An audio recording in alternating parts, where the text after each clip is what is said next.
Hospital Porter's Pride and Dignity. Stop the New World Order. Welcome to her Panwo TV and welcome to this Apollo Detectives. It's our 11th show. 11. Blimey, we've done 11. I can't believe we've done 11 of these. I mean, I know there are a few videos on my channel because I combined a couple of them, but if you go to Neil's channel, there's separate videos for each of them. Neil Peel. You'll probably be able to watch this video on his channel before you see it on mine. And if you want to go there without listening to my rambling and my commentary, then you can go and do that now, or you could just stick with me. Well, it was really interesting. It's been a really interesting video we've got coming up. We have some old guests and new. We've got Marcus Allen. I think he's been he's been on almost as many of these as I have. And we've got Jara White back again, and a couple of new people as well. And Xavier comes back, and and we got some new. I'd say some new contributors who you're going to meet for the first time. This is a very, very important period in history, I think, because two things have happened at the same time. The Artemis 1 mission has successfully launched. This is the first in a series of rockets to carry a spacecraft up into space and head for the moon. Now, the first, as I record this mission is in progress right now. It's an unmanned mission, but it's designed to be a precursor to a series of manned missions with up to 6 crewmen on board. And these manned missions will include the establishment of a lunar orbiting base, a lunar orbiting space station, and a manned lunar landing. Now that's very interesting, considering the theses that we, the Apollo Detectives, have been bringing up. That's quite something, isn't it? What's going to happen? Will it happen? If it happens, will it be real? Well, that's the questions we hope to answer. So another thing that's happened, of course, is right. In fact, this is at the time I'm recording this. This is the time. It's the 50th anniversary of Apollo 17. This was the final and most ambitious project in the entire Apollo program. And it is allegedly the last time human astronauts walked on the moon. So we'll see if that happens. We'll see have they walked on before and after, things like that. Did they ever walk at all? These are the questions that come up. Whenever these anniversaries come up, and it is the 50th anniversary, inevitably fingers point at NASA and fingers point at the facts and the evidence and the questions. And we, the Apollo Detectives, make no apologies for raising these questions. I hope you like this particular video. Edited and produced and directed by Neil Geddes Ward. He does all the work. I just do this little bit at the beginning and the end, and I contribute, of course, as well. But he's the guy. He's the sort of brains and brawn behind the whole thing. So I hope you enjoy it.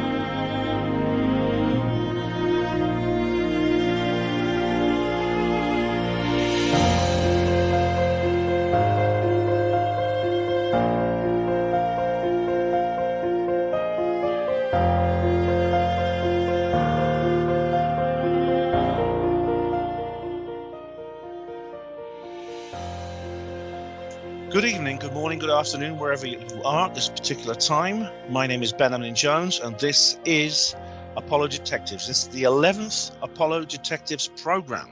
It seems strange, doesn't it? It doesn't feel like that many, but it is. I'm joined here today by a number of gentlemen who I think you'll recognize, plus a new face.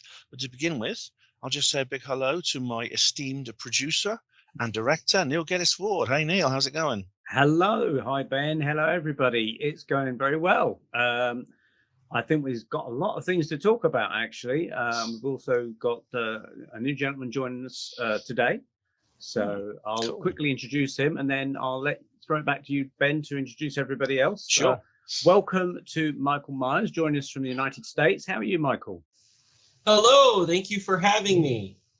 Pleasure to come on board. Thank you for joining us. And I understand that you help run the Facebook group, with Rasa. Yes, absolutely. Rasa could tell you a little bit more as well, of course, but we've been running that group. At least I came on board around 2020.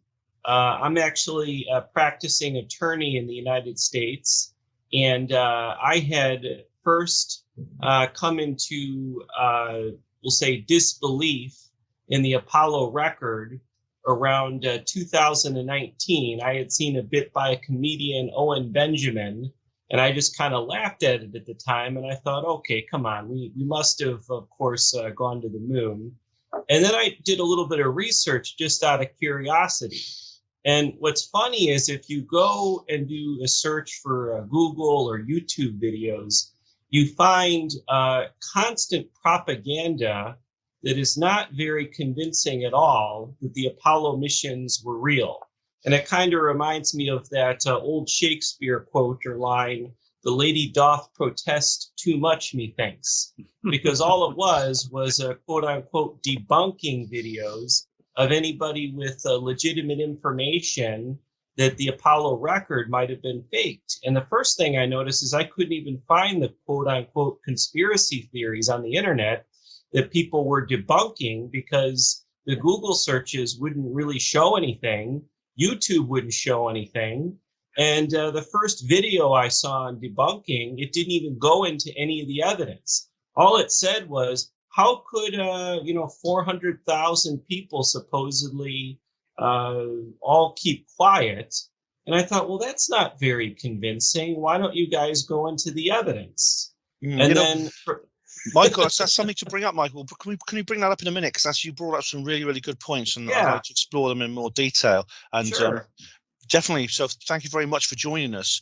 Before you do that, I'd like to introduce the other guys. We've also got from Deep Behind Enemy Lines and the Rebel Lair of Nexus Magazine. We have Marcus Allen back again. Hey, Marcus. Hi, How's it Marcus. going? By the way, I'm the real Marcus Allen. Except no cheap imitations. No imitations, despite what Facebook may say. I'm the real Marcus Allen. I'm not big and black. You can tell that because there is quite a well-known Marcus Allen who is a retired American football player. Right. I would never think you were that, Marcus, definitely. No, I didn't. And all the way from sunny China, we have back again, Raza Vihari. You were on the last one, debunking the debunkers. And you're back again. How are you, Raza? It's great. I got a lot of great news to tell you guys. Excellent. Fantastic. And last but not least, it's not sunny where he is, but maybe the moon is shining. It's all the way from Australia. It's Jarrah White. Hey, Jarrah. Hello, nice to be here. Unfortunately, I'm only going to be audio today because I haven't been feeling very well and I'm not looking my best. So, here I am in audio only, but I'm still here with you, literally in spirit, I suppose. Oh, good. Well, thanks for joining us, Jarrah, and I do hope you feel better soon. So, so Michael, carry on, because you were just bringing up some very interesting new information. And of course, anything new is very important because, of course, this is a major turning point, I think, in the history of space exploration. We have, for the first time, another a series of lunar missions have just started with Artemis 1, and we'll come on to that in a minute. But first of all, Michael, carry on from where you were. Thank you. Yeah. I'll just be brief, on my journey and how, I guess, an American. I think I'm the only American in the group here for the Apollo detectives. Correct me if I'm wrong. Raza's too. Oh yeah. Well, I kind of consider him an expat. He's in China now for a number of years. But yeah, he's a natural American, I guess. So the my journey toward this was constant research from 2019 and reading all the different books on Apollo. Of course, I've read Marcus Allen's book. If I could share videos, I'm also a subscriber now to his Nexus magazine. I've got in my hands. I can't show you, but I just love reading about all the different space missions in Apollo. I find it fascinating. And what really tipped me off was when I looked at the photographic record and I started seeing all of the different inconsistencies and all of the different photos. So I started publishing little memes to put on the Facebook group, which went viral, and we would get tens of thousands of views on those. And between the memes I posted and then all the excellent videos we start putting out, Gerald White has, I think hundreds of different videos I've seen, put those on our Facebook group. And then those get all shareable and spreadable. And then people would put clips of the American Moon documentary. And the Facebook group exploded from in 2020. It had a couple thousand members. And then all of a sudden it shot up about a year ago to 10,000, 20,000. And then now we're up to close to 42,000 members. So we have this great community of people where we share all of this content. And it's just fantastic to have, to, I guess, be. So I guess what we like to do in the group is kind of take the information that that you guys have done over the years and put it into very small, bite-sized, understandable chunks for the public to understand. So when you create the little photo memes, it's just something you can kind of get in about 30 seconds, and you can stare at an Apollo photo and I'll show the inconsistencies. And it just kind of, it sets off, I guess, people's brains in the sense that they are confused at the photographic anomalies, such as shadows pointing toward each other, such as backgrounds not aligning and matching up, such as the famous Apollo photo from Apollo 15, AS-15, I think it's 86 magazine 11670 and 11671, of the shoe print that doesn't match the rest of the footprints in the Apollo record. So we've just had a lot of fun with that over a number of years, spreading that information to the public. And we've had millions of viewers in the Facebook group. So over the past, over a year now, I think along the lines of over 5 million people have actually viewed the Facebook group, which is fantastic. So Rasa and Jera as well, and I, we love managing that group and community together and just getting the information out to the general public. But obviously I consider the originals like Marcus, who's been researching this for a number of years, and Jera to be kind of the original progenitors of this information, as well as we have Bart Sabrell and, the community of old. And, and I forget the gentleman's name, Rasa can remind me, Ralph Renee, that's his name, that had passed away. So it's just great to see we have this community that's just growing and growing, and new people are coming into it all the time. So I think that's fantastic. And I'm really interested in what you guys have to say. If I could screen share with you, I'd do a little presentation, but unfortunately my video connection's a little slow today. So I'll just kind of, just gave the introduction on the Facebook group. It's the Moon Landing Hoax. Don't forget to put the hyphen in between moon and landing, and join the group and join the discussion there, guys. And I'll turn it over back to you. Thank you. Thank you. Brilliant. Feel free to join as long as you're not a flat earther. That's important. Yes, yes, that is. Yeah. Jared does a great job, as does Rasa, of keeping out the flat earthers. And the other problem we're having too, as I specified earlier, which is kind of sad, is there are people that do impersonations of some of the famous Apollo moon hoax researchers. And we do kick those people out of the Facebook group, but unfortunately impersonation is a real problem. I know Elon Musk is dealing with it on Twitter right now, but we do our best we can with that, of course. So I think you mentioned Ralph Renee, who passed away. He was one of the early pioneers of the landing hoax, as well, with Bill Casing as well. Now, we've lost a gentleman earlier in the year who was one of the major contributors to a lot of technical information, a lot of stuff that's beyond certainly my reach of understanding with computers, especially the Apollo computer. That's Frenchman Xavier Pascal, who was running his own YouTube channel. That's how I came across him for a while, where he would do these animations talking about how the lunar module could not probably get off the moon, or how it could probably not even land on the moon. And he would also talk about the Apollo computer. He sadly passed away in February this year in France.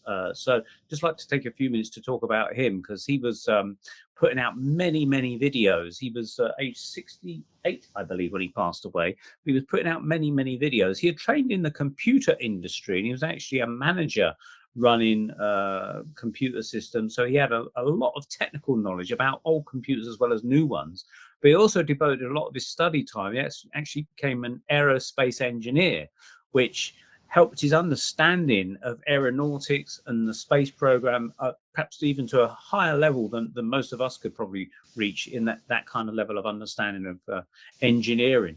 So he was very critical of the Apollo program, studying everything from the rockets, the lunar module, spacesuits, a lot about the computers, which I didn't understand, but he's put the stuff out there. It's on angelfire.com, and he does have his own YouTube channel. I hope it's up there still running, but we'll certainly put the links in the description for the program at the end.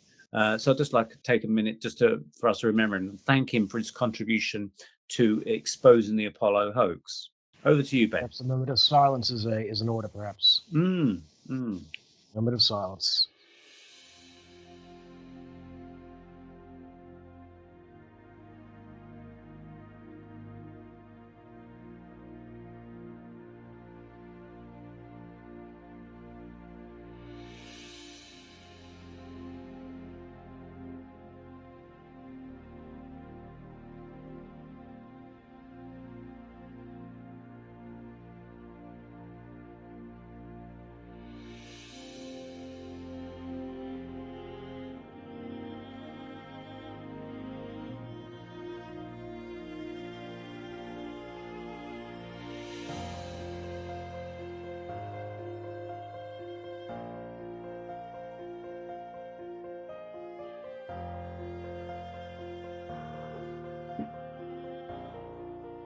Rest in peace. Thanks, Joe. Yeah, thank you. Thanks, Jerry. Yeah, that's a very sad news there when we lose one of our friends who share this mission of ours to expose the truth. I do have a question for Michael, actually. Considering you say you're trained as a lawyer. Yes, I generally practice bankruptcy law, but I've been doing a little bit of research. Perhaps in the future, I could do a presentation on some of the legalities behind some of the shenanigans I find particularly entertaining in Apollo. But yes. That does interest me, because I mean, when it comes to things such as the 9/11 attacks, I know there are teams of lawyers working on that to bring the government to account for that. Now, in terms of Apollo, there is. I'm interested in what the legal status is of that, because, of course, a lot of money was given to NASA. The NASA had a huge budget from the taxpayer. The NASA made claims about its achievements in space, specifically landing men on the moon. So I assume there's some kind of fraud. I mean, I suppose a fraud case could be brought, couldn't it? Yes. Maybe that's an understatement. Yes. Yes. So one of the issues you run into with a fraud case, of course, is who do you sue? And what the government likes to argue in the United States of America is that you don't have standing when you sue them in court, meaning you don't have a case against them, and you don't have a claim against them. Right. So what the strategy would be is there's all these different contractors out there, and they can always say, well, that wasn't us. That was this other private party. For example, like the Apollo Lunar Surface Journal, where that's the most extensive documentation you could have on Apollo. It is posted on the NASA.gov website, but it's run by private parties, of course. So they play these games, or they have all these different contractors. So the first thing you're going to do if you were to sue them is they're going to say, you don't have standing to bring a claim against us, and motion to dismiss the case. And they're going to bury you in paperwork, and it's going to probably take a number of years of litigation just to get past NASA or whatever government agency you want to sue's, attempt to throw out your case. And then, of course, you got to take it to a jury. And, and the problem, of course, is there's been so much propaganda over the decades that if you do get a jury to hear your case, there's this intrinsic notion, at least in America, they call us what? Moon landing deniers, right? We're seen as the craziest of the crazy. So it's just difficult, I would imagine, assuming you were to get past all the procedural hurdles, to then get a jury to be convinced that the Apollo record was faked. Now, I think that's possible. I think that if you put a significant amount of time and investment and money into it, that litigation, I think, will be brought at some point in the future, and they'll be held to account.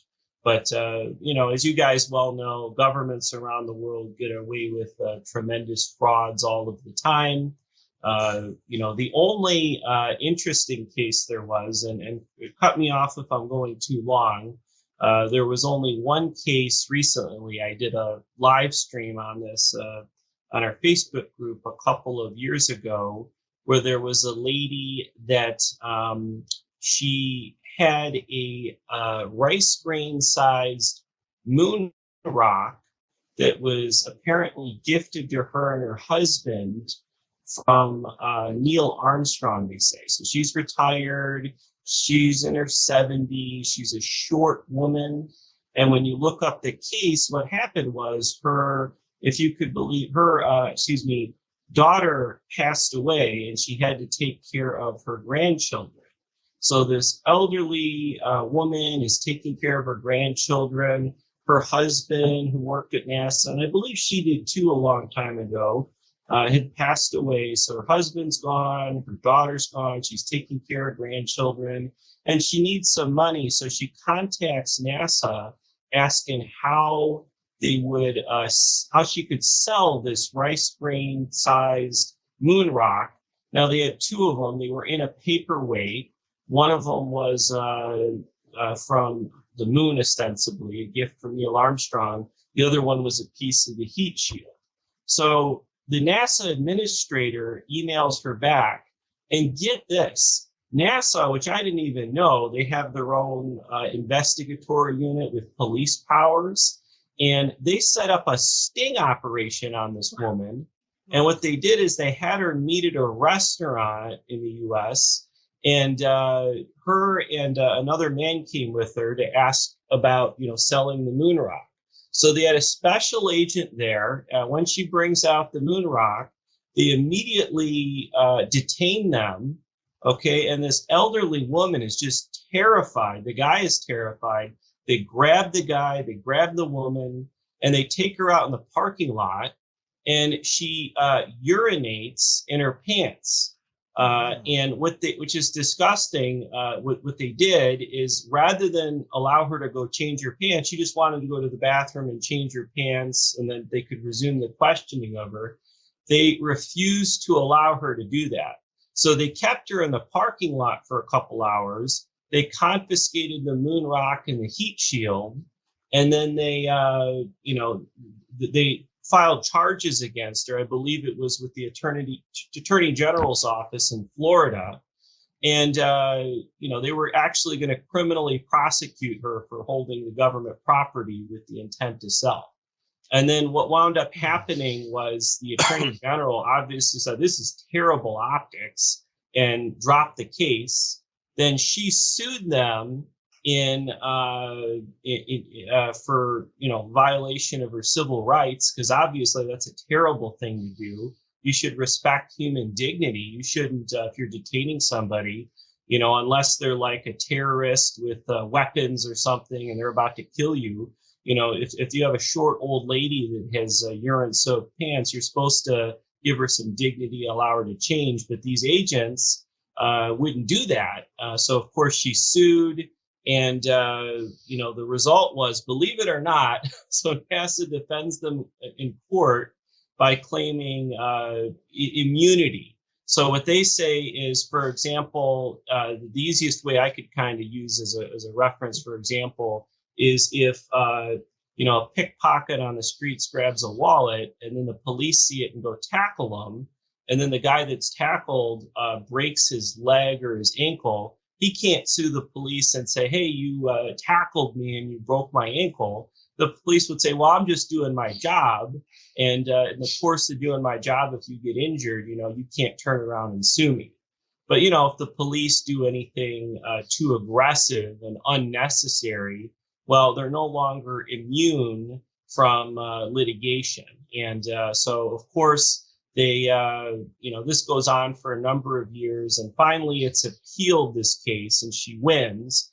I haven't bothered to look up what the result was, but that just means when you win on appeal that it can go to a jury. And I'd imagine that she got some compensation for what had happened. But interestingly enough, she's never going to get that moon rock back, and it was her property and they took it. And my understanding, of course, is Marcus has a moon rock. They've never arrested him yet, but certainly they went after this old lady in America. So, that's the only case I'm aware of where there's been some success. Let me give you another case here, Michael. What you were just talking about, I actually now understand what she meant when she said, the woman, when she was interviewed, she said she felt like she was raped. I hadn't heard of the urination thing. That's certainly all making sense to me now. Yeah. Yes, but I'll give you this as something I have never spoken about this myself, but it's been 13 years, so I thought I might bring it up right now based on what you're saying. I went to the United States to obviously scatter Ralph Renee's ashes after he had died. This was in 2009, and during the trip there, I was also going to be seeing some friends, and I went to Washington D.C. They had the Goddard Space Flight Center is not too far from there, and they had they have a visitor center, and they have the main sector, which is all closed off to the public. It's all fenced up. There's boom gates, the security checkpoints and whatnot. But there's a visitor center where you can actually go in there. You can see like exhibits of the Gemini spacecraft. They even had a model of the moon there. Around the time I went there, the L-Cross had just crashed, and so they had this big song and dance thing about it. But anyways, obviously I got some pictures of the visitor center, but I also got some pictures of the areas that were fenced up. I didn't think any. Obviously, I'm beyond. I'm behind the gate, so I can't get through it. Obviously, but I take some pictures. Okay, and now I decide it's time to go home. I didn't have a rental car and stuff, so I'm just walking back to the nearest bus stop. And I kid you not, I haven't even walked maybe 100 meters or whatever. Next thing I know, there's a security guard in his big SUV. He pulls up to me and basically says, "I understand you were taking some pictures." And I said, "Yes." And basically he picks me up in his car, takes me back to the visitor center, takes me to the security checkpoint, and basically asks to see the pictures on my camera. It was a digital camera, and he made me delete any pictures that were taken outside the visitor center. I'm like, what's the point, man? There's just pictures. All you can really see is just the research center off in the distance. There's boom gates, there's fences everywhere and stuff. Like it's like living in Nazi Germany almost, essentially. I would never have thought I would have been told to delete pictures of a. I don't see how it's a threat to national security or anything like that. I've never spoken about that before, but it's that always stuck with me. That's extraordinary. It backs up what Michael was saying, that NASA do have their own police force with what we call in England PACE laws. They have the power to enforce and things like this. And we've just seen that's two examples now. Jara had this experience. They just seem to be heavy-handed with him for no reason. And there's this old lady again. Every last penny. I hope she gets every last penny, because that is a really excessive use of powers. What they did to her. Some old lady who can't really do any harm, who happens to have like a paperweight with a bit of rock in it, and they make such a song and dance about it that they literally make her wet herself in fear or in the fact that she was detained for so long. I forgot to mention this right now as well. When they deleted my pictures, and they made me delete the pictures, They also took my passport details, everything.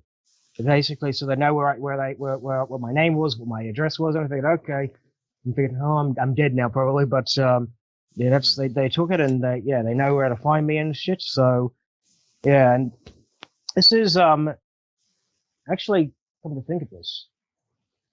I just realized something. Around, I'd have to look back at the dates, but I remember receiving unsolicited messages from this one detractor of mine on the internet. Now that I realize something, maybe that's how he found the information.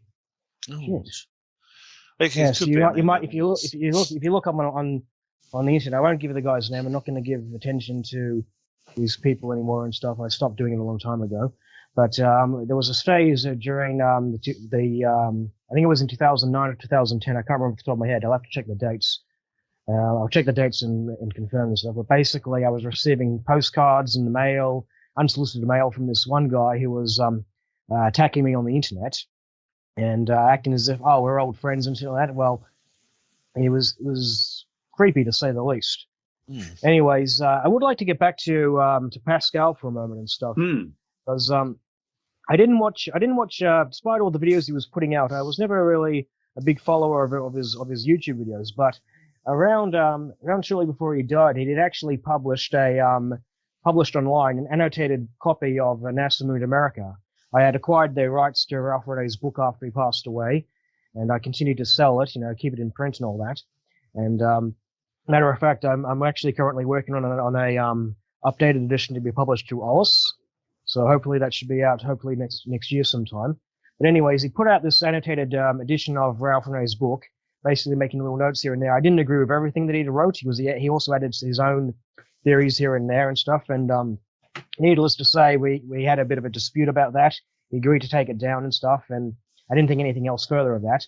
Sometime later on, he was writing an article for Ollis, which I've actually got that article right now. It's called "Trajectory of the Apollo 11 Through the Van Allen Belts," and which pretty much self-explanatory title. It discusses the trajectory through the Van Allen belts that's been attributed to the Apollo astronauts and how they wouldn't have been able to survive the radiation. I was actually asked to give some inputs about that, give my feedback on that, because at the time I had put out my Moonfaker Radiation Reloaded video, which was in which I had actually responded to one of the big guys. He actually took his website down, Robert Brannig. He once had a website about debunking not just about the Apollo hoax, but he had a section on his website about the Apollo hoax, and he had one entire page trying to prove that the radiation would have been harmless to the astronauts. He had actually taken the coordinates that have been attributed to Apollo 11's trajectory through the belts, right? And he had basically looked up the AP8 Max model, which is the AP8 and the AE8. These are the industry standard models of the protons and electrons in the radiation belts, and basically looked up all the particles. Basically, he was trying to prove that, okay, the radiation wouldn't have been an issue, but when I looked through his calculations, I found he was doing deliberately deceptive tactics to downplay the amount of radiation they had. He was using outdated estimates for how far the radiation can penetrate. He was using deceptively low radiation weight factors, and he didn't even account for the corrections, because you see the AP8 has a tendency to underpredict how much particles are actually going to be in this region of space, and so you got to apply correction factors there. Basically, I done the calculations, and I proved that the actual dose that they would have received along this trajectory would have been in the order of 100 rem, and so I published that video. And shortly after he had published that, he retracted his website. He retracted any mention of the Apollo hoax from his website without explanation. Okay, wonder why. Anyways, because I put out that video, and I actually published the calculations on my I published PDFs of all the calculations I had done. There's literally thousands of them, so you can only really look at the results and stuff. You can calculate them yourselves if you want to and stuff. I posted the steps. But anyways, I was asked if for my feedback on Pascal's latest article. I gave my inputs. There's even an appendix, based on my own research in there and stuff. And so, yeah, now you can all read all about that. And I was happy to help him out with that article. Tragically, he's no longer with us, it seems. So it's good article so far because I've been reading it yesterday, in fact. So I'll put a link up there for people if they want to go and read that. But yeah, it was very, very interesting. Actually, I wanted to mention something about this Robert Browning because there's a very famous video on YouTube. That guy who looks like Ben, Curious Droid. Curious Droid, Yeah. Right. So Curious Droid made this video. We flew around the belt, and he's quoting this Robert Browning research. NASA didn't want to put their own names on this research, so they let this other guy who's not even he's a carpenter. He published that article. So the thing is, the main thing, they show this picture of the belts, and they flew around the belts, and they're taking the numbers from Apollo 11, right? And you never look at any of the other missions, like Apollo 15, Apollo 16, Apollo 17. They didn't even fly around the belt. So this whole theory about flying around the belt is only based on the Apollo 11 trajectory. It's they tend to say, oh, we only went through the inner belt really, really quickly and spent more time in the outer belt, which is much weaker. Well, here's the thing: those coordinates in question, right? They literally cover the entire quote short duration in the inner belt and stuff, and you can do the calculations as I said, and it still demonstrates that the radiation should have been in the order of 100 rem. So who are they kidding? Do the math. It's that simple. This is not the first time this. Sorry, Joe. I was just going to say this is not the first time this sort of thing has happened. Because what I mean is that someone will come forward claiming to have proved something in the Apollo is real, and they'll quote what appears to be a scientific experiment or study, and there'll be data in it. And when you look at it in more detail, you'll see that the data is actually flawed. I mean, a perfect example we've talked about before is NVIDIA, the computer company. Do you remember the photo reconstruction they did?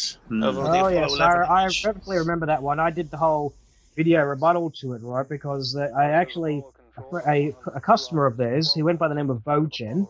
He actually purchased their graphics card and hoped to use their demo to test it out himself, but they hadn't released it until several months after he had bought the thing, and so he found there was no way to change the resolution or change this, or basically look into the actual parameters of the thing. It had these different settings. One setting was a color-only mode, where it only shows the color of the lunar surface without any lighting. Okay, so he sent me some screenshots of all these things, and when I measured the RGB levels in there, I found that they had actually set the albedo of the lunar surface to about 40%. So they deliberately did that on purpose to put forward a false conclusion. It's scientific fraud, basically. Yeah. I mean, if you really wanted to make a demonstration, what you should have done was given us the option to adjust the albedo this way, that. See how it looks at 7%, which is what the moon is. See how it looks at 10, 30%, whatever you want, and just that actually would be a good comparison thing, because the albedos of all the planets are all different and stuff. You can test it out. Yeah. Right. Before we move, I was just going to suggest we come to Artemis soon. Yeah, before we move on, I just want to say one more thing. And while Michael was talking about the moon rock, now I don't want to get him swatted, okay? But Marcus held up a piece of ceramics there. And what is that, Marcus? It's a piece of moon rock. Right. Is that the police sirens I can hear in the background? Where'd you get that from, Marcus? Moon rock. Because I say so.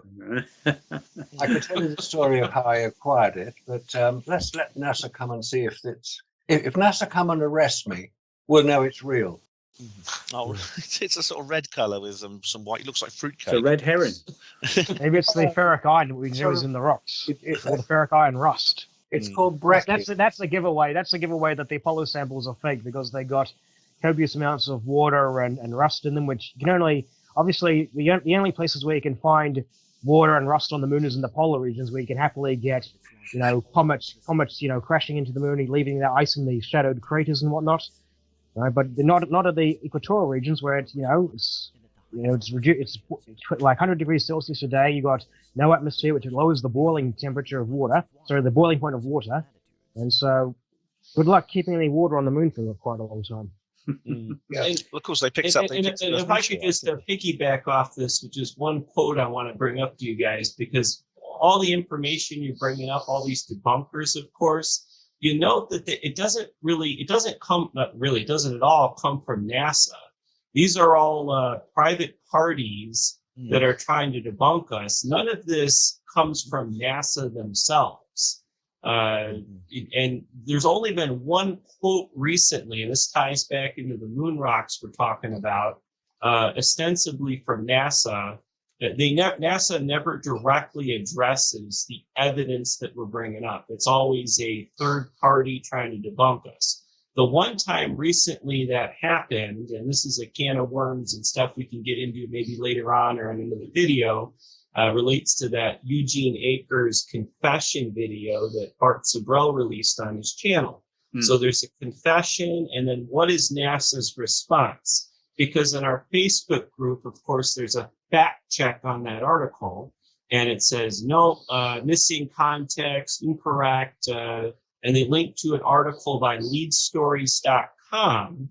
And what did leadstories.com do to try and debunk the confession video about the Apollo 11 being filmed June 1st through June 3rd at the Cannon Air Force Base near Clovis, New Mexico, which is what Eugene alleges in his deathbed confession video? Well, all they did at Lead Stories is they asked NASA if it's true or not. And the video, of course, goes into all these details. And rather than reply to any of the details that are given in the confession video, NASA sends a reply to Lead Stories that says, and I'll just quote it, says, there is a significant amount of evidence to support NASA landed 12 astronauts on the moon from 1962 to 1972. We collected 842 pounds of moon rocks that have been studied by scientists worldwide for decades. From these rocks, we've learned that the moon was once part of the Earth. The moon is about 4.5 billion years old, and that most of the moon's craters are caused by impact, not volcanism. Now, as a lawyer, I just have to dissect this because I find this incredibly alarming and amusing. I'm sure alarm bells are going off in your guys' heads hearing this too. So this is NASA's response. Now, first thing, it just says a NASA spokesperson. We don't have an email or a name from the person that is making this response. So we can't, why do they do that? Well, you can't follow up with the person, right? That's why you have it from a source with no name within NASA. And then you read it, and rather than refuting anything, all they do is they're not saying that we landed on the moon in these sentences I've quoted you. They're just saying there's a significant amount of evidence to support it. And then it says, we collected 842 pounds of moon rocks that have been studied. It does not say we collected 842 pounds of moon rocks from the moon that have been studied. So as an attorney, it's kind of a way to avoid responsibility. So rather than say, yes, we landed on the moon, they're saying there is a significant amount of evidence to support we landed on the moon. Rather than say we got moon rocks from the moon, they're saying we've collected moon rocks, and those could come from orbit as meteorites that land on the Earth, or they could come from robotic probes or something. But they don't say astronauts brought back rocks. They're saying we have rocks, and they've been studied for decades, and that's how we know. It doesn't even say that that's how we know we landed on the moon. So my point in all this is that NASA is setting themselves up where they don't want to shoot themselves in the foot for potential litigation in the future. They have all these different people that argue with Jara in our Facebook group. And, I think Amy Teitel is another one, Vintage Space, she has a YouTube channel, and then Curious Droid and all them. They have them do it. And then they're not directly related to NASA, so then they can't take responsibility for it. But I just found that response incredibly amusing in the games that NASA plays in order to get around this. So I just thought I'd throw that in there, guys. Back to you. Thanks, Michael. Because that's very, as a lawyer, you'd spot things like this. The little words people use. It's like it's almost like a kind of magic spell. They have to use the right words, and if they don't use a particular word, then it means one thing. And the fact that they're thinking in these terms is very interesting. And as for them not taking, getting involved personally and getting kind of litigious kind of paramilitaries to do everything for them. James Oberg is a classic example. He was going to write a book about the moon, supposedly debunking our positions and saying Apollo was real. NASA originally commissioned that book, but they withdrew the commission. I mean, I think he went on and wrote it anyway, privately, and I don't know if it was ever published. But personally, I think that he withdrew his contract because it was actually on the that Zigzag Productions documentary, and the thing that he said in response kind of shocked me, and I figured, oh my God, if this is what he was going to write about, and that's probably why they withdrew. This is my own opinion, but I think it's accurate in that regard. One of the things he was claiming was, in order to survive the radiation from the solar flare, the plan was to point the service module in the direction of the incoming radiation and use that as a makeshift shield. When I heard that, I couldn't believe anyone who could take that seriously. But would you believe it? Elon Musk even proposed it for his Mars missions at some stages. Oh, good grief! That's the reason that's not going to work is because the way the solar flares, right? They don't go in a straight line. They actually get deflected in all directions along the sun's magnetic field. The Earth has a magnetic field, the sun has a magnetic field, and that magnetic field of the sun, it spans out across the entire solar system, right? So even if you've got a solar flare that's pointed away from the Earth, right, the magnetic field lines can still swing it back in that direction. So it arrives in the Earth-Moon system isotropically. And in fact, there was actually after Elon Musk actually had echoed this nonsense idea, I had actually published several videos on this. I actually cited an historical example. I believe it was in January of 2012, where the flare was pointed away from both the Earth and Mars, but it was actually detected by the Mars Reconnaissance Orbiter and Stereo B, these various near-Earth satellites and stuff, which all detected the radiation particles, even though the flare was pointing away from these two planets. And so I sent several messages off to Elon Musk, and sometime after that, this was in 2017, he was at the International Space Station R&D conference, and he was actually quoted as saying, "Oh, I recently learned of this, is that I always thought of the particles as coming straight out from the sun, but no, they fall along the magnetic field lines." He was using the exact words that I had stated in my responses to him. No, but he didn't reply and say thanks, Jara. He says thanks, Jara. Let me know, Jara. Yeah, but this is very topical with Artemis. We're going to discuss the Artemis missions in a minute. People's lives could depend on this. I mean, based on what Jara said, I also found it a bit dubious when you consider the penetrating power of the X-rays and gamma neutrons coming from the sun. The fact that in Carrington events, for example, they can actually reach the Earth's surface and affect it there.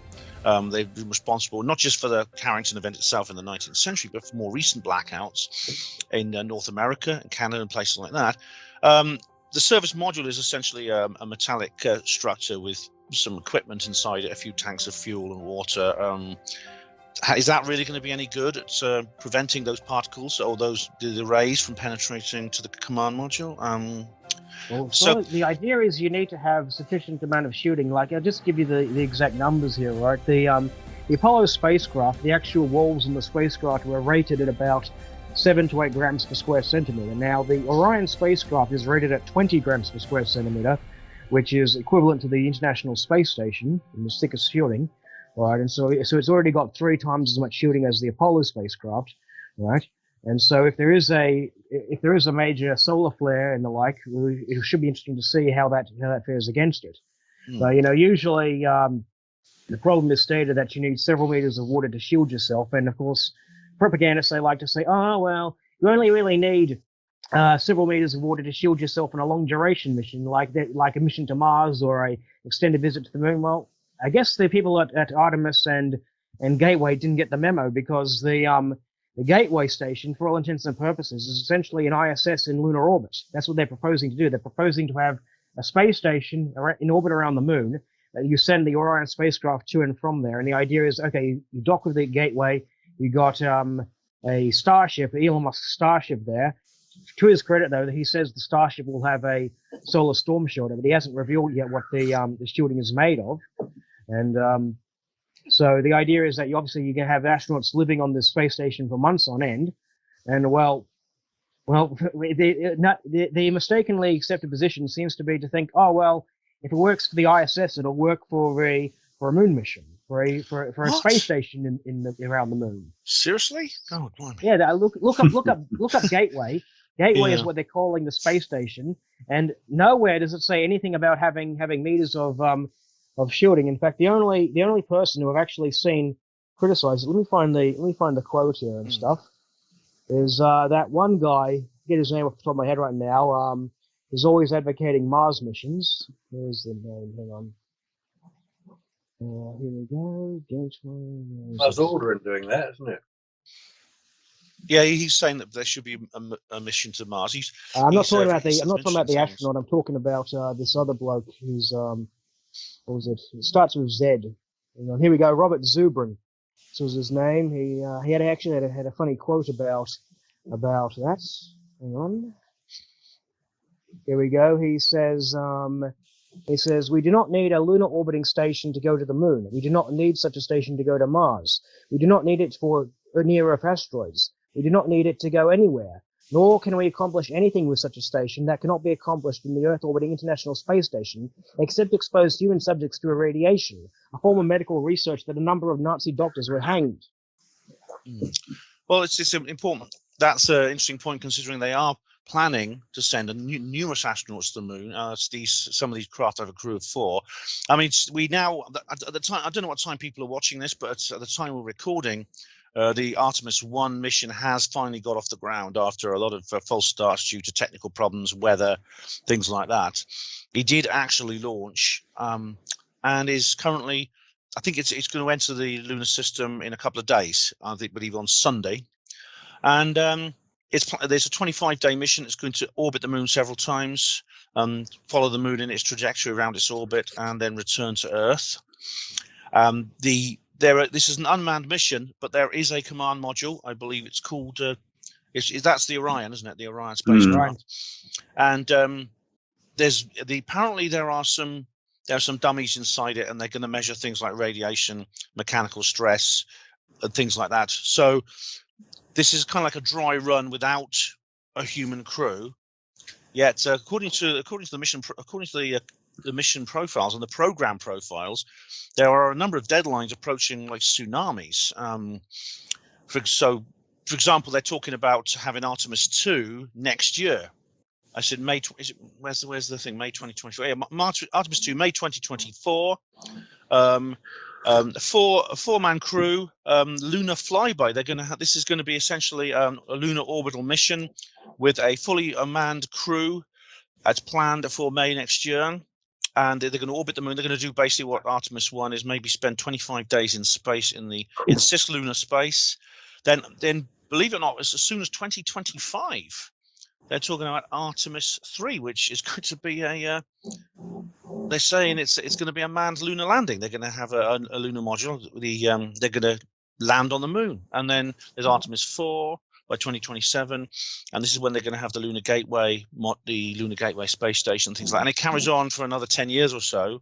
Artemis 6 is designed by 2029, a 30-day mission involving a landing with delivery of the Gateway airlock module.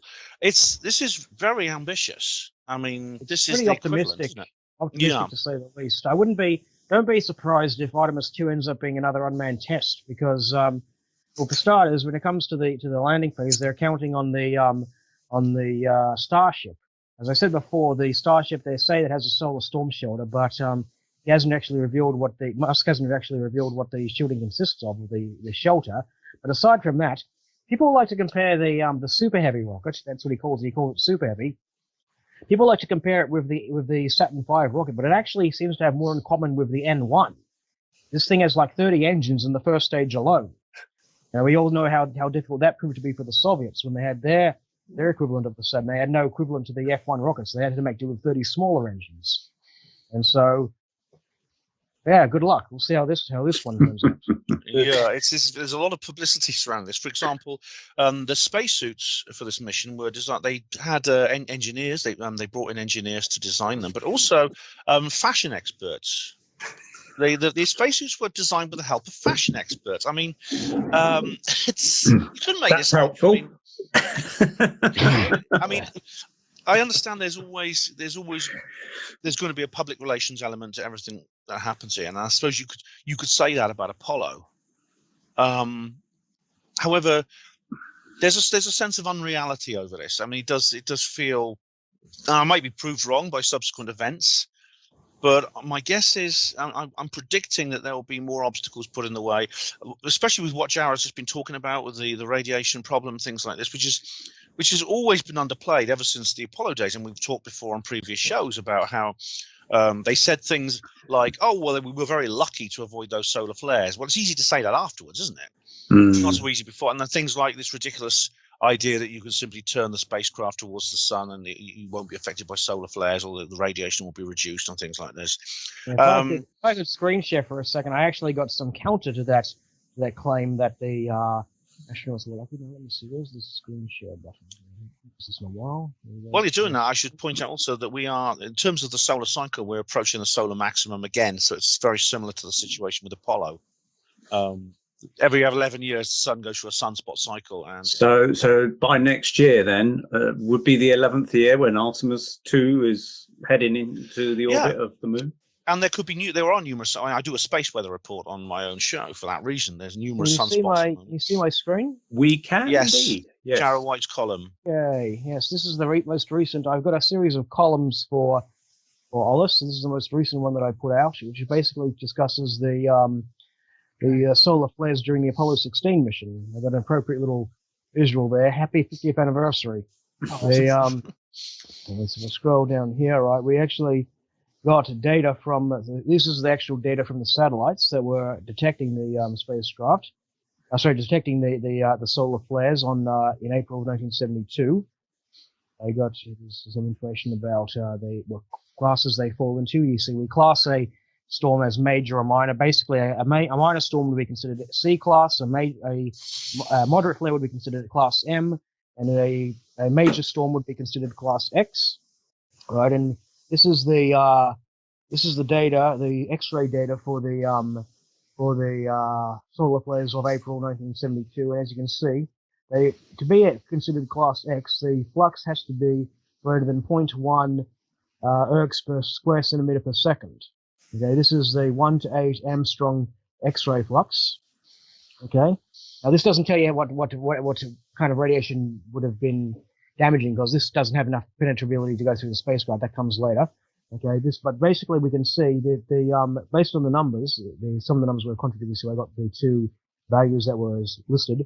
We can see that they all fall in the category of class X. Right, so that first of all debunks the myth that there was no major flares during the thing. Now I have this diagram here to actually show what kind of shielding you can expect from a craft rated at 8 grams per square centimeter. It would only block out protons with energies up to 8 MeV. This is from, where is this? This is from J.W. Keller et al.'s 1973 paper. These were people from the Marshall Space Flight Center. Okay. Now I find out what kind of fluxes we have to deal with and stuff. I found this paper.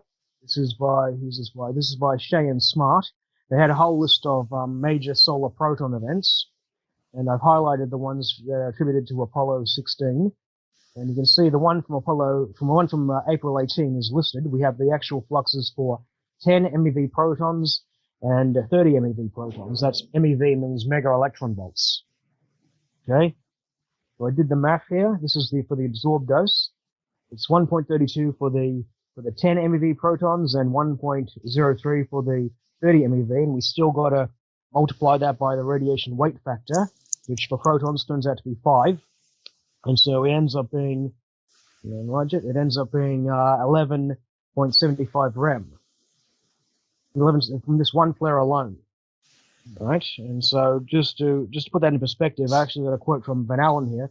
He writes, a human being exposed for 2 days to even 10 roentgens would have only an even chance of survival. Well, this 11.75 rem is equal to about 13 roentgens. So And with this, you can tell by the readouts here how the reach should speak pretty quickly. Less than 2 days. So yeah, that pretty much tells you all you need to know. Yeah. The astronauts, go ahead. I was going to say, there's already this year that we've had a couple of X-class flares. I've been following them. I do a slot on my own radio show, my own weekly radio show about this. So we're now getting to the point where it'll be the solar maximum very soon, and you can expect numerous X-class flares, to the point where this is kind of like playing Russian roulette with any astronauts you send up into space. And this is someone is going to. I mean, we know that it seems like Elon Musk did tacitly acknowledge the information you gave him, Jara. Someone is going to be someone is going to some point say something about this, and therefore the directors of these missions are going to have a choice. What they're going to do? I mean, this is the question: are they just going to risk it? Are they going to plan another scenario on Earth, just film something in a military base, or are they going to find a third option? That's something I'd like to discuss with you. Marcus? I've mentioned this in the past show, I think it was, is that I think NASA would actually have to wait until the last of the Apollo astronauts are dead before they can even say, well, yeah, we kind of exaggerated a little bit and stuff. But when it comes to the Artemis and stuff, like I said, I'd be betting on Artemis 2 being an unmanned flight, because the times, even with the all the things that's been happening right now with Artemis 1, the proposals that the deadlines that they're making are too unrealistic for what they're proposing. And so unless their plan is to launch Artemis 2 during the full moon, when the moon is actually within the Earth's magnetic field tail. See, as I said, the Earth has its own magnetic field, and because of the solar wind, it's actually blown backwards, and the tail portion of the magnetic field extends far up beyond the orbit of the moon. During the full moon, the moon actually enters this tail. So unless their proposal is to time the mission to coincide with the full moon, and I can't see how they could possibly avoid the solar radiation. And even then, you still got to deal with the Van Allen radiation belts. Yeah. Marcus, you wanted to say something? Yes. Dealing with the SLS mission, the Artemis mission just launched, the slow latent spensive system is carrying 2 passengers called Helga and Zohar. Females, obviously, because that's what they're going to send. Now, these passengers are actually crash test dummies, so they're not real people, but they're wired up to record the levels of radiation that females may be exposed to in space. You'd think they could just go back to NASA and say, well, give us the readings that the Apollo missions had 50 years ago. It won't have changed much over 50 years. But no, they don't do that. They've got to put Helga and Zohar on board. It's a good thing that they're crash test dummies. Otherwise, they'd be very, very tired of lying there for about 3 weeks while they got the rocket ready. Yeah, that's I didn't realize they'd given them names. That's very cute. But yeah, it's interesting to find out what they discover. I mean, in the last space weather report on Thursday, which happened the day after launch, there was actually low solar activity. There was a high baseline in fact, the baseline was right on the sea line, but there were no flares above like C7, C8, something like that. However, that can easily change, and this is a 25-day mission. You can't predict when these things are going to happen in advance. The spots, they appear over the horizon sometimes, and you don't necessarily. Sometimes there's ways of detecting their activity before they're visible. And I know there's a plan to have a craft or a satellite on the opposite side of the sun, and with a relay satellite, so we can keep an eye on what's on the other side. But it is still flares, sunspots, flares can appear very unexpectedly in the middle of a mission at any time. And if there's real astronauts out there. It was interesting you mentioned the Carrington event, named after Richard Carrington, who identified the sunspots that caused the flare. Because he was a keen astronomer, and he lived near Red Hill, quite near where I am here. And he recorded this, and that's why it's called the Carrington event. So if anybody wants to know what effect a major probably an X-class flare, hitting Earth would have on the infrastructure of Earth, just check out Carrington event of August 1859. Since then, there have been other flares that have hit Earth. You mentioned the North American one. Yeah. Affected I'm looking at the Carrington event right now. It says it's from 2 to 2nd September 1859. Is that the one you're talking about? There's massive geomagnetic storm, caused by this flare, which actually did damage to telegraph wires and things like that, it was a minimal problem in those days, but of course we use far more electric circuits nowadays. And indeed, we've seen that the geomagnetic storm can cause damage. No doubt this will happen again at some point, and major damage will be done to electronics and electric grid. And when that happens, maybe it'll teach people a lesson. It'll make people think, well, if that's what can happen on Earth when a solar flare occurs, what about the people in space? It'd be interesting if they have to evacuate the ISS, which they probably would have to at some point. Get everyone into the capsules. In the case of the ISS, if there's a major, in the case of the ISS, you don't really need much shielding on the ISS because, as it said, it's below the Van Allen radiation belts. It's within the magnetic field, so you don't need as much shielding as you would beyond the magnetic field, the International Space Station. But there are some concerns. Is that during a solar flare, we actually call these ejection events. Is that when there's a big solar flare, it can actually over replenish the radiation belts because you see the radiation that we get obviously comes from the sun's radiation. It gets trapped between the magnetic field lines, but in the events of there being an ejection event, it can actually flood the gap between the two belts. It can create a third belt. It can, cause the inner belt to move closer towards the surface of the Earth, or towards the tip of the atmosphere, I should say. And obviously, that's a major concern. This is actually mentioned in the article that I did with Pascal. Let me actually just get this up. This is actually mentioned in my my Radiation Reloaded film as well. Let me just and I'll share the screen again. There we go. It's a good film, that one, Radiation Reloaded. Yes. Right, I've not seen that. Oh, it's very good. A long one. Yes, it goes for about an hour and a half, but you get worth viewing. Here we go. Now, I actually did some research on all the different solar flares. Just for comparison, I used the here we go, the Cress event. This was a major solar flare from the 90s that actually flooded the outer Van Allen belt with particles, with electrons, I just got a notification. There was a radiation storm that actually flooded the outer Van Allen belt with particles greater than 15 MeV electrons. The reason that's important is because anything that's greater than 14 MeV electron can penetrate the Apollo spacecraft. You see, for protons it has to be greater than 8 MeV, and for electrons it has to be greater than 14 MeV.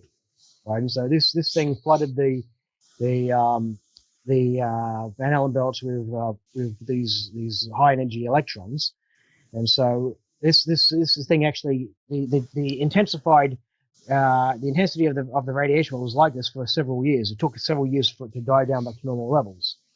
And so, for comparison, I've got the major solar flares of August 1972 there. Now, and you can actually read my little details here. Many of these things caused the northern lights to be seen at much lower latitudes.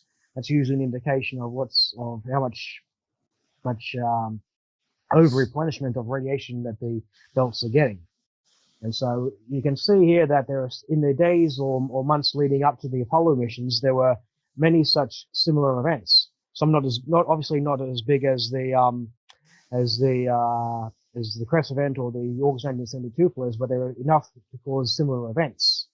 As you can see, let me see here, on July, let me see, here we go, December 6, 1968, 15 days before Apollo 8, we had this one flare with a proton fluence, which was comparable to the August 1972 flare. The August flare was 2 by 10 to the. Sorry, I'm misreading my screen. Sorry, let me just edit this up. I'm a bit tired right now and stuff. But yeah, you can see the August night. You can see the before night. Let me start over. It's late here, man. I'm tired. Take it easy, Okay. mate. Yeah. Yeah. Okay. We can see 15 days before Apollo 8, we had a major solar flare. You can see another which is 2 months before Apollo 10, there was a massive solar flare. I couldn't find the fluxes for these ones, but they actually caused the northern lights to be seen in Texas. Another one caused them to be seen in Chicago and New York. Okay, that's very similar to what happened during the August 1972 flare and the Cress events and stuff. And so, yeah, I would be very shocked if if these events didn't, cause a third belt or, over replenish the Van Allen radiation belts. During time, my point is that they picked the absolute worst time to be sending astronauts to the moon. Yeah, they've done that before and they're doing it again. Yeah. Now, Raza, would you like to say anything about this subject or any other? Well, first of all, let me add in that as we've talked a lot about radiation and stuff, but I also want to mention, the micrometeorites. In fact, this whole idea of a gateway, just like the ISS sitting in lunar orbit, that's just fairy tale. I mean, even with the radiation protection, meteorites would knock that thing out in no time. So, this whole gateway idea is just a fantasy. And that's a problem too. The ISS obviously it encounters a lot of orbital debris over the years and stuff, and I think it's every 5 or 10 years. You can look that up. But basically, every so often, it needs actually a booster, like a spacecraft docks with it and boosters it back into a higher orbit. It has to be done routinely to prevent it from falling out of the sky too soon. And of course, there's been a recent event with a Chinese booster rocket that was in Earth orbit, and it just disintegrated, and it's caused all manner of anguish at NASA. Was this the one they weren't sure it was going to land, and they were afraid it was going to come down and hit someone on the head or something? Yeah. And also, I mean, sub-satellites are actually naturally unstable, I hear, because you don't get them, I don't think, in nature, because a sub-satellite would essentially have to continuously move through two gravitational fields, and as a result, this would make its orbit unstable, and it would eventually crash into its primary.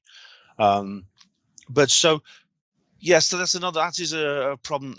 That's another issue they're going to have to face, along with the issue of space debris, micrometeorites, things like that. Maybe a piece of Chinese booster might crash into the gateway, things like that. Maybe Snoopy will crash into it. I mean, that's Apollo 10's LEM apparently has been found. It's called Snoopy. They thought it was an asteroid, but Musk wants to go up there and pick it up and bring it back to Earth. But I expect he'll change his mind about that at some point. So Rasa, about your job then, you've now got a job working for the Chinese Space Agency. Congratulations. Very in order. Thank you. So how did that come about and what does your job involve? All right, so it's kind of an interesting story, and I want to give you a little bit of background, okay? Mm-hmm. So I was first offered a job at the Chinese Space Agency back in 2016, but I turned them down. I wasn't interested in space really. And so, but recently I had a change of heart. And so I decided to take them up on the offer. Now, the question is, why did I have this change of heart? All right, so this is where the story gets interesting. So back in 2016, when I spoke to the people at the Chinese Space Agency, I asked them, I said, well, you obviously know the Apollo missions were a hoax, right? And they said, of course we know that. And so then they told me about NASA's plans of admitting that they were a hoax. And so that is it's a hard thing to swallow. A lot of people don't agree with me on that, or they don't want to agree with me on that. But anyway, the point is, I told you before in a previous interview, I told you a longer version of my story. And I have a friend who works at NASA so back in 2016, when I heard about from the Chinese told me NASA has this plan of admitting the moon landings were fake. So the first thing I did, I called my friend at NASA and I said, I just heard about NASA's plans to admit it after Artemis 2, after Artemis 3. And my NASA friend said, you know, there's no way for me to verify that, because if I start asking around my office, hey, do you guys have a plan to admit it? She's going to lose her job, you know? So I couldn't verify it that way. But then what happened was last year, I was talking to Bart Sabrell, and Bart Sabrell told me a story which he doesn't mention in his book, okay? He just told me this personally. So what happened was, after, you know, everybody has seen Astronauts Gone Wild, right? Good film. So in that movie, Bart Sabrell is interviewing many astronauts, and but the thing is, that's not the end of the story. You see, Bart continued to try to keep in touch with these astronauts after the film was over. And so one of the stories Bart told me is that one of these astronauts later on did admit to him that it was a hoax. But this astronaut told him, oh, please don't go public about this. And so Bart hasn't gone public about it, and he doesn't want to mention the astronaut's name. But anyway, I think that it has come out in certain interviews he's done. So anyhow, the part of the story which he told me is this astronaut who did confess because of his Christian nature told Bart, he said, NASA has plans to admit it was a hoax. So an astronaut admitted this to Bart, and when I heard that, that was my confirmation that yes, they are going to admit it. And so but then there was a second factor which caused a change of heart in me. And this was a change that happened last year. I was going to show you some articles. I have some articles from last year, but what was happening last year, I don't know if you're interested in seeing these articles, but last year, NASA was talking about, no, we're going to have to push back Artemis. We're going to have to push back Artemis. First they said, oh, 2004 is not possible. And then they said, you know, maybe 2006. And then they even published a date like maybe 2008. If you want to see the articles, I can show you now. But anyway, what happened was... Excuse me, sorry, do you mean 28? You said 2008. Sorry, 2028. I always make that mistake. So first they were pushing it back from 2024 to 2026 to 2028. So last year they kept pushing it back. But then all of a sudden, in the middle of last year, they decided they were going to stick it.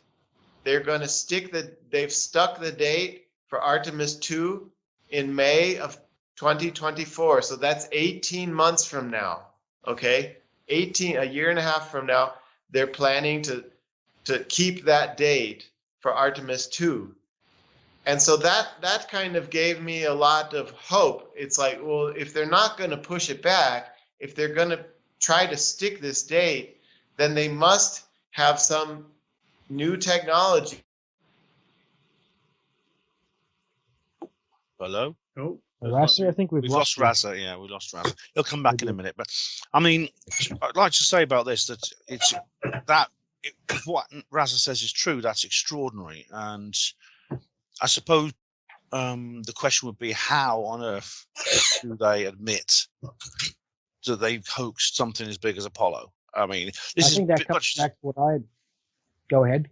I was going to say, this is not, and we've had, sometimes governments do bad things and they have to admit it. We've recently had a prime minister resign because he broke the lockdown rules while he was forcing everyone else to live under the COVID lockdown. He himself was having wild parties in Downing Street, and he was filmed and everything. And he had to come forward and say, "I'm very sorry." And of course, he resigned, and they brought in another prime minister, and they've had another one since then as well.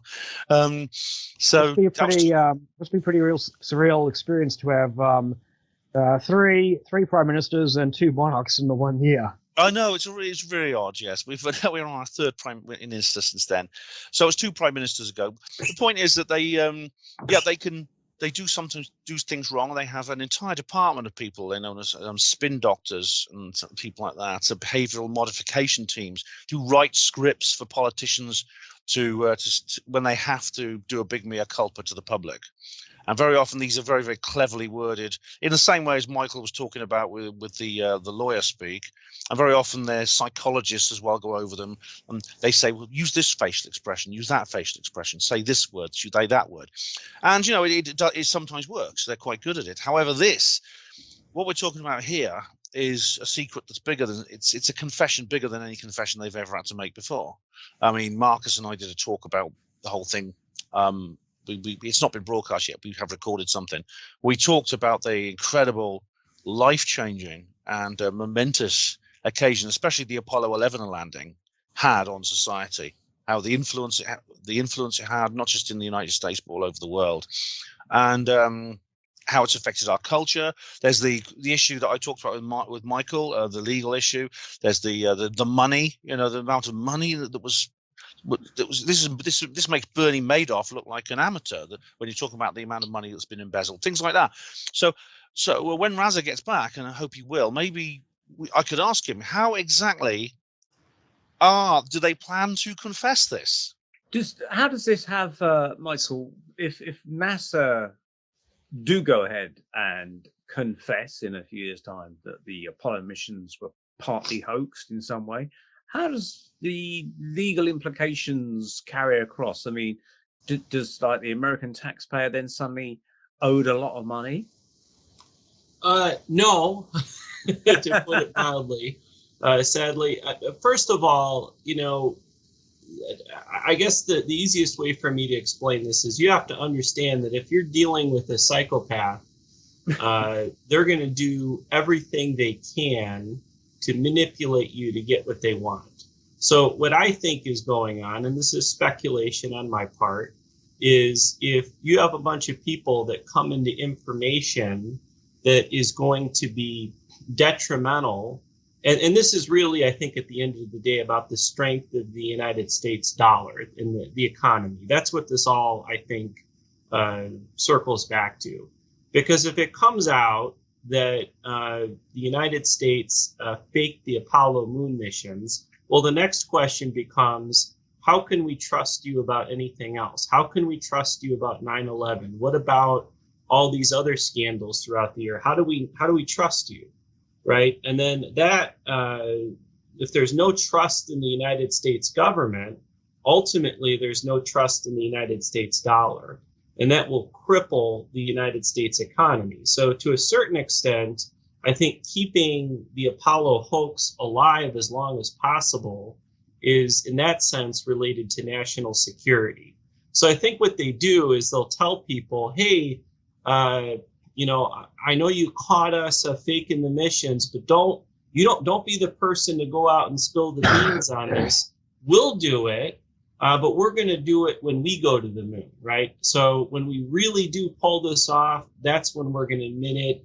And how great it will be, you know, when we put these women on the moon and we turn around and also say, it turns out those men, they never even landed on the moon. The first people on the moon were actually women, and how wonderful is that for the women's rights movement and everything. So that's a way to spin things and get people to say, okay, well, you know, maybe I'll keep quiet about it, and eventually you guys will release that information. Well, I think it's just a stalling tactic to keep people quiet. Because the other way to do it, which is the nasty way we talked about earlier, is what they did to that poor elderly lady. She was 4'11", about 74 years old when this happened. And, you know, you strike terror into people, right? That's what they did to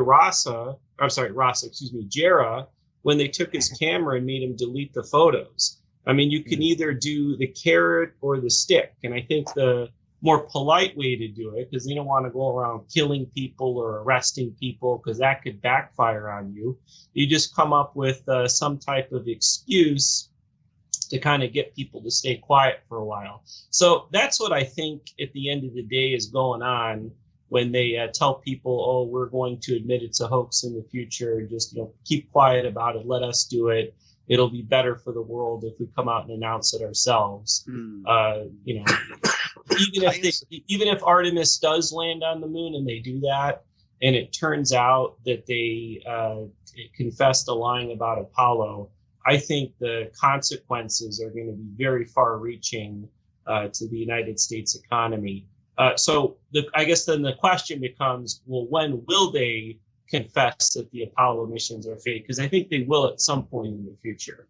And the correct answer that I think is when the generation that grew up on Daddy's lap watching the moon landings in 1969, when that generation dies off and the new generation comes into play, maybe in the next coming decades, then I think they'll admit it, because it'll be so far removed in the past when we get to 100 years from now that I don't think anybody's going to care as much at that point.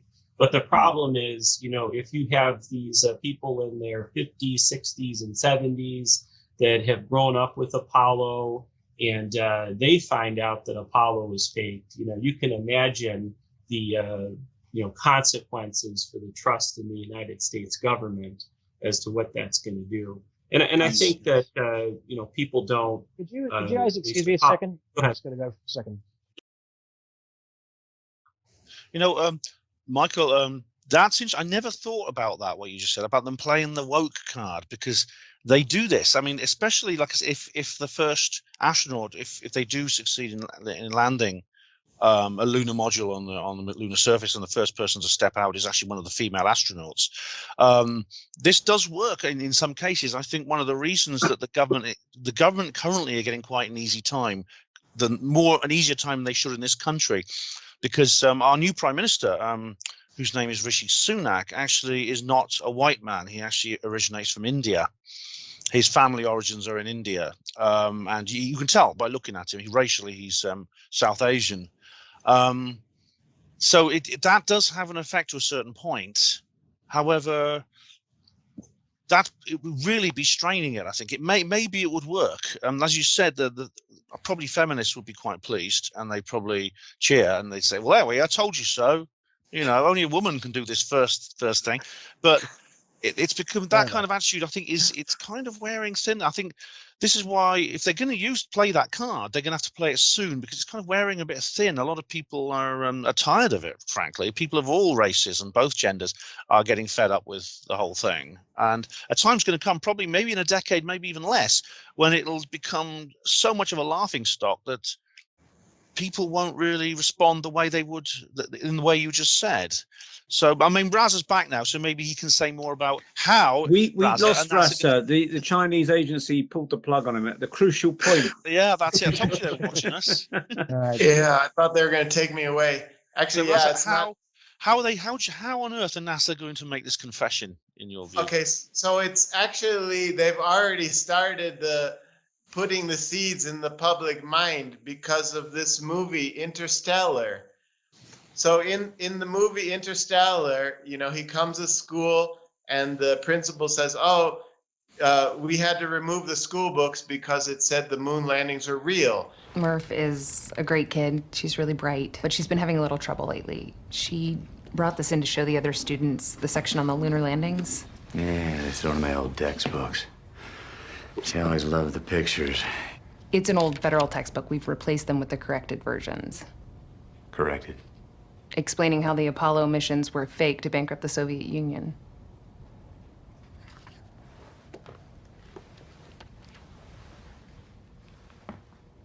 You don't believe we went to the moon?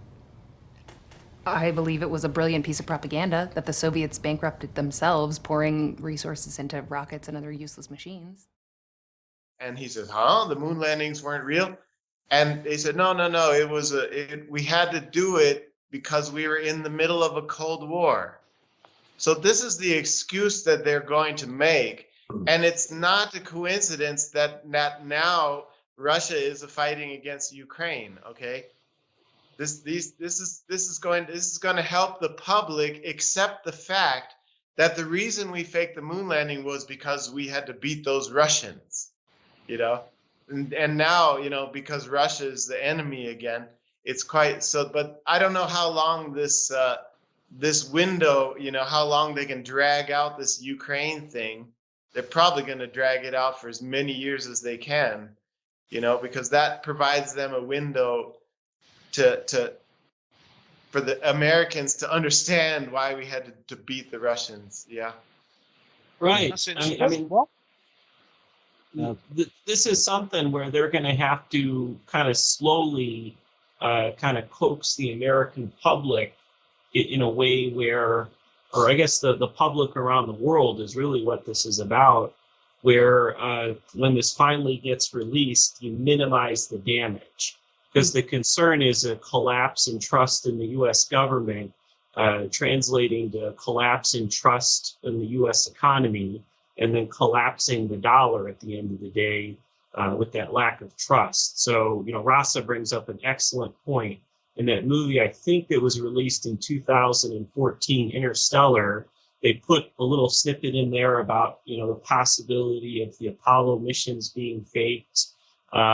You know, and I think they'll slowly kind of put these little hints in popular culture.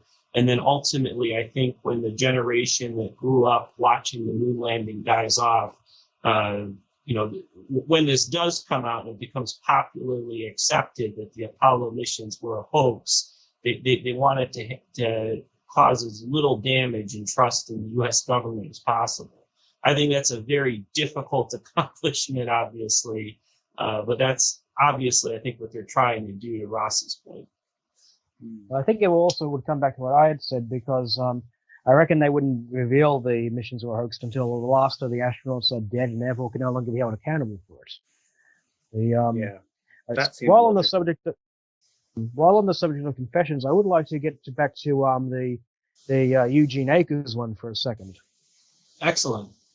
Yeah, Bart Sabrell, he actually asked me to look up some of these some of the names that were on the list, to the list of those privy to the fakery. Now, many of the names on the list are already givens and stuff, but there are a few that kind of stood out for me, and I was kind of like, one of them, for example, here, I couldn't understand why Joseph Kerwin's name was on the list. His claim to fame was the Skylab mission, right? And so, but here's the thing. Let me just share the screen again. A second.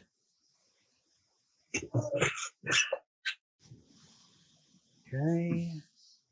I've not got my copy yet, Marcus, but I'm certainly on my list. There's certainly a list of names in the book, which are mentioned in the confession. Akers confession video. And most of them are people you'd expect to be there, like President Johnson, for instance, Neil Armstrong. Okay, can you see my screen? Yeah, 50 years ago. Okay, well, Joseph Cohen's name was on the list, and well, this is the website here that I found. Even though he didn't fly in space until after the Apollo 11 mission, in fact, he didn't even fly in space until long after Apollo 17, right? He was actually a member of the, what was this called, the 2TV1, which was, as you can see, a thermal vacuum test. You got the command service module inside this gigantic vacuum chamber, right? And basically, three astronauts were supposed to basically live inside the LEM for this duration. And now, as you can see from this caption here, the crew of 2TV1 were Engel, Brand, and Kerwin. Joe Engel, Vance Brand, and Joe Kerwin. That's interesting that's because he was obviously on. This was a simulation of the thermal vacuum conditions. That's the only reason I can think he might have been on the list. Now, there was a bit of a dispute actually about from our detractors about how could Neil Armstrong and Buzz Aldrin be on the list, because they argue, oh well, they weren't announced for the Apollo 11 crew at the time. Well, not quite, because if the Apollo 11 crew, when they were first, in fact, you actually looked up when was the Apollo 11 crew announced and stuff. Right, they were actually announced as the backup crew for Apollo 9 in November 1967. which was quite a while before before they said to have been faking this. Now, see, here's the thing, right?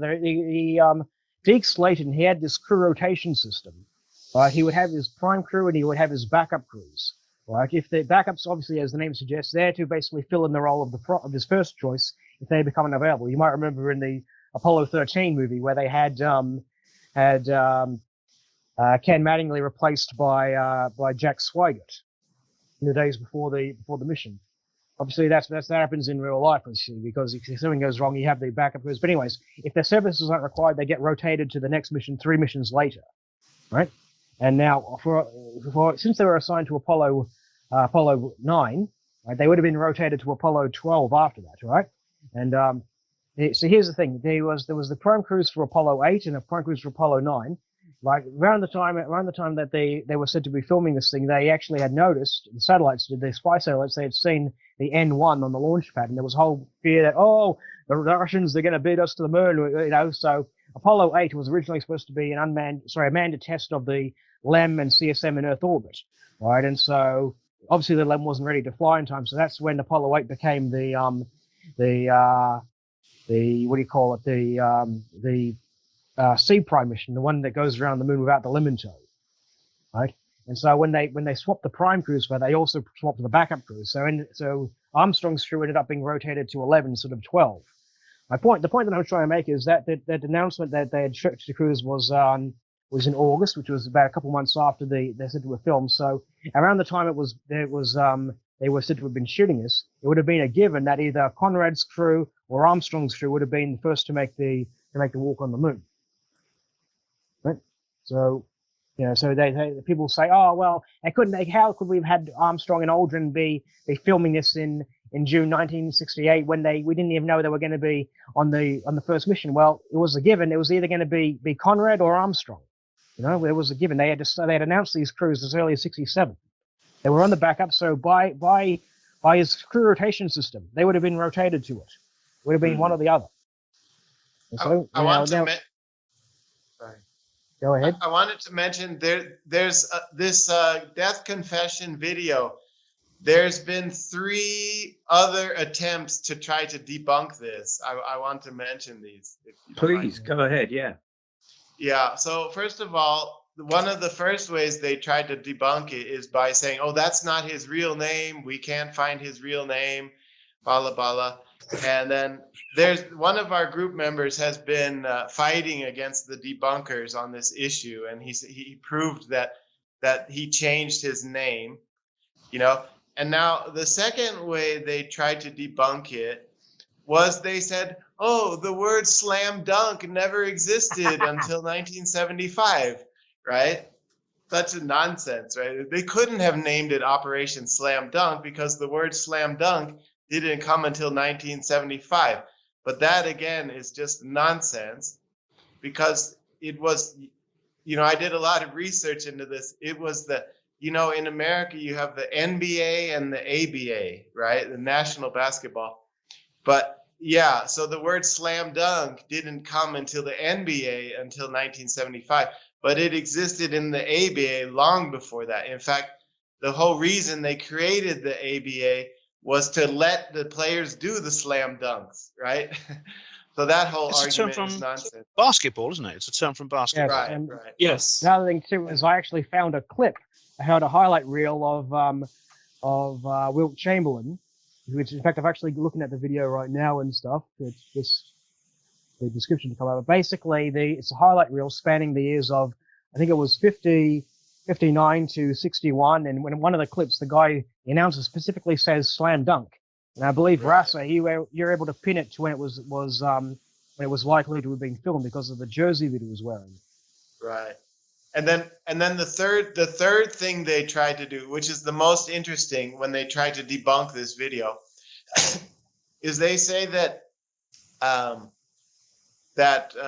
Nixon was at his ranch the whole time, right? You mean They Johnson? they take Nixon's journals, Nixon's diaries, and they say, oh no, he couldn't have flown because You his mean diaries Johnson, say, right? President Johnson. No. We're talking. Wasn't it Nixon? Nixon was on the list, right? Was it Nixon? No, it was President Johnson. Oh, Yeah, okay. So Johnson. Johnson was at his ranch, right?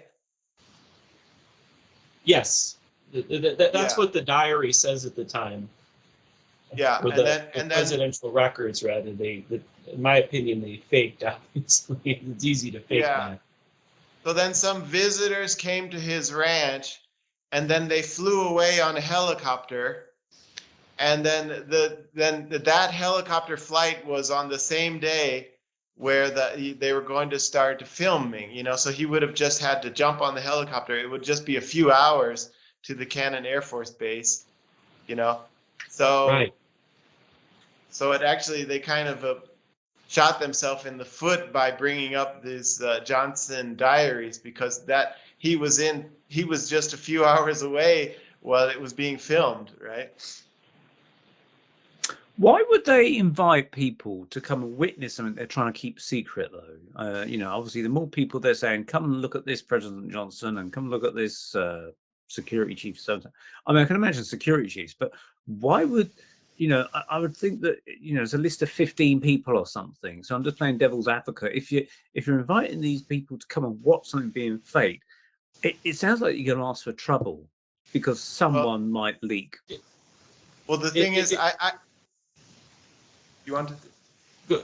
Go ahead, Ross. You go, and then I have something. Yeah, I did a recent video about this subject, and I think this is really my masterpiece. It's one of the best ones I've done so far about when did they decide to fake it, right? And who was involved in this decision to fake it, so like Johnson was a Freemason, a publicly admitted Freemason.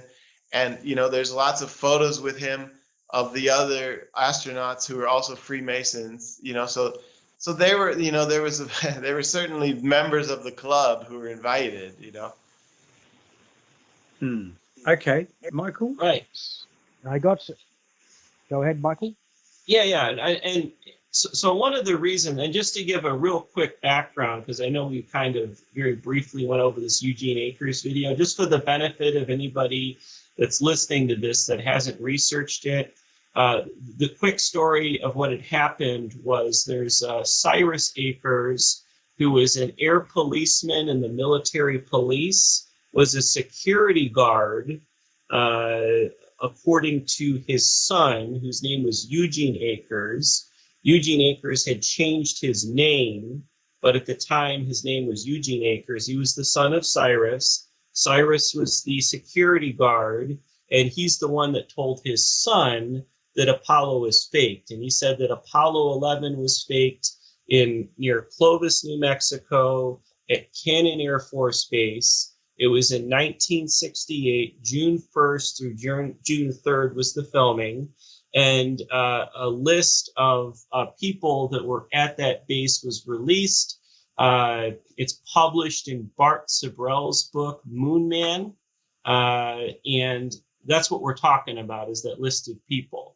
Well, one of the important reasons why you would have these people there is to keep the story straight and consistent among each other. So one thing to point out is that when you look at the list, Michael Collins, the pilot of the command module, was not present. Well, why is that? He's not supposed to have seen what the lunar surface looked like. He was in orbit. So they purposely did not bring Michael Collins there, but they brought Neil Armstrong and Buzz Aldrin, the two men allegedly to have landed on the moon there. Well, why were the other people there to kind of oversee the operation? Well, it is to prevent mistakes or inconsistencies in the record when these gentlemen are talking about Apollo in the future.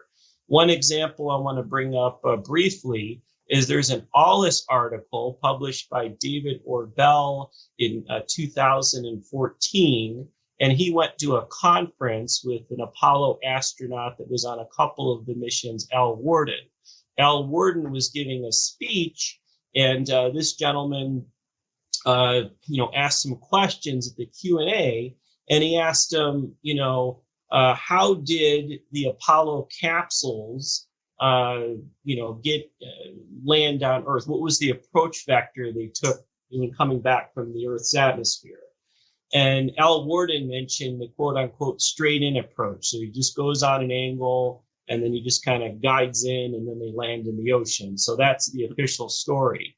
Well, the problem with that was there was a gentleman that is listed on the official list, I guess, that Sabrell and Akers put out. And it was Christopher Kraft. And he was one of the gentlemen that dealt with the heat shield and the trajectory and reentry. Well, the problem was Christopher Kraft had stated that they did the skip reentry approach. So the difference is, of course, you can go straight in, and this traces back to the Artemis program. One of the third issue, we talked about radiation and micrometeorites. The other issue is coming back that fast from lunar orbit, would the capsule with human beings in it be dangerous and burn up in the atmosphere? So, one of the ways you can slow down and not burn up is you can skip off of the atmosphere. Well, Christopher Kraft was talking about the, skipping off of the Earth's atmosphere is the approach they were going to take to get in here or to land into the ocean. And then Al Worden, of course, is saying the straight in approach. So if you read the article, and again, it's on allis.com/censored, the guy gets up and he, asks Al Worden about that. And then immediately when Al Worden says they did the straight in approach, the guy brings up and he said, Christopher Kraft said in 2009, the heat shield requirements would be too great. So what we did was get them into the atmosphere, skip it out to kill off some velocity, and then bring it back again. That made the total heat pulse on the heat shield of the spacecraft considerably lower. And I'm just quoting here from the article because this is kind of funny for people. It's kind of sad, but it's funny to read too. He writes, well, that got a response, but not initially from Al Worden. Immediately, a member of the audience lurched forward and loudly issued an instruction to Alfred Worden not to answer my question. Pointing at me, he shouted, "He's a conspiracy theorist." It was the same person from the audience from a previous lecture that didn't like my Tom Stafford question. Ignoring the ill-informed injection, Al Worden focused on my eyes, his jocular manner evaporating as he launched into one of the most amazing statements ever delivered by an Apollo astronaut in a public event. Chris Kraft is a bad guy. If we could feed him to a bomb, we would, he said. Upon which pronouncements, stewards moved forward and abruptly ushered astronaut Al Worden from the hall, leaving the audience unenlightened as to the reasons behind Alfred Worden's monumental animosity towards NASA legend Chris Kraft, wondering who exactly we, and astonished by at the feed to a bomb quote, which immediately brought to mind at least a vision of Major T.J. King Kong riding the bomb in the movie Dr. Strangelove. So I mean, they still make mistakes, but the idea is they want the right people to see these alleged landing sites so they can kind of get the details all the same. Now, they still make mistakes, of course, and that's an example of one I pointed out in the record. I don't know why he had to get so angry about it. It just kind of makes him look even worse. But nonetheless, I think, at least in my opinion, that's why they would want to bring all these people on board so they get the story the same. And they specifically did not bring Michael Collins to the site because, if he started saying something about the lunar surface, a reporter could respond and say, well, how do you know, Michael? You weren't on the moon. And to make sure that, he keeps saying it, he doesn't say anything that would contradict or cause alarm in the story between what, Neil and Buzz would have said. So good point. Good point. I just begun sharing the screen here. This is the highlight reel I was talking about. Wilt Chamberlain highlights the GOAT in his prime 4K. Big special thank you to @70s fan for helping me recover this rare NBA footage. Here's the highlight. These highlights are from Chamberlain's scoring prime between 1969 and 1966. Now, this is the actual clip here where they use the term slam dunk, right? And Rasa, as I said, he actually pointed out from the jersey he's wearing, the 13 on his thing, that would indicate it would have to have been shot around, what was it, 61, 62, you said? I can't remember what it was, but basically the point is it's from well before the 1968. So we'll just see if I can play. I'm not sure if you'll be able to hear it. You might have to edit this in a second, but I'll just see. Try this. Right. So that's the whole point, is that this excuse that the word slam dunk didn't exist is a nonsense excuse. Here we go. Nice. Slam dunk. You heard it right there. Yeah. Stop sharing the screen. Now there is one last guy on the list that I wanted to talk about. Stop screen sharing now, haven't I? Yes. Yeah. Okay. The one fellow on the list here. Let me see. His name was I'm probably butchering this pronunciation here and stuff. It's Arthur Trudeau. Yeah, Trudeau. I think it's Trudeau. Trudeau, however you pronounce it. Basically, my Trudeau, point is, yep. is that, okay, I looked up his military records, right? It says that he retired from the military in June 1962. However, he was after 1962, right? He was president of Gulf Research and Development, basically an oil company. And then between August 1st, 1968, and 1972, he was assistant chairman of the board at North American Rockwell, which was the company that built the command service module. Right, so. And in fact, if you actually look up his military records, he was literally went from being president of this oil company to the assistant chairman overnight. And so obviously this transfer from jobs would have been known at the time of the shooting. But aside from all that, he was also apparently during his time in the military, he was actually on the part of the group that studied what was it? There we go. During his army days, he was actually working on the Project Horizon, this was before Apollo. This was the U.S. Army's idea of landing men on the moon. So it seems interesting that he went from Project Horizon to becoming assistant chairman of the Rockwell Company. And also, he was the boss. What was the guy who wrote The Day After Roswell? Oh, Philip Corso. Right. Trudeau was his boss, and that's where Corso got quite a lot of his information from. And also, because if Trudeau wasn't at that point in the US government, but he was listed as attending the filming at Cannon Air Force Base. Well, that's I bring that up because some people, they argued, he was no longer with the army at this stage. He was with the oil firm and stuff. Well, I don't think. Hey, I'm going to be joining the aerospace company tomorrow and stuff. This transfer would have been known months in advance. You know, you can't announce, okay, I'm going to be resigning and go work in this group tomorrow and stuff. That has to be they would have known in the months leading up to that it was going to be working for Rockwell. So I'll have to reread that book. I mean, I must say I wasn't very impressed with it when I read it the first time, but I should maybe just see if there's any reference in it to the Apollo missions. I don't recollect them saying that, no. but I mean, they might have mentioned space missions, I suppose, but it was mostly focused on the technologies they supposedly farmed out to industry.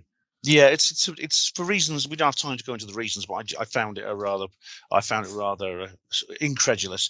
Now, gentlemen, we're nearly at the end of this particular show. The clock has beaten us. Raza, you would like to say something before we finish?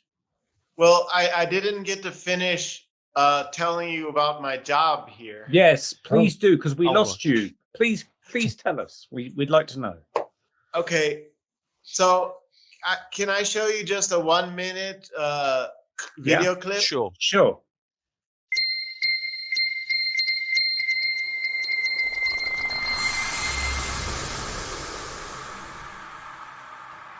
There are a lot of challenges to go to outer space: extreme space environments, radiation, entry, descent, and landing, lightweight vehicles and structures.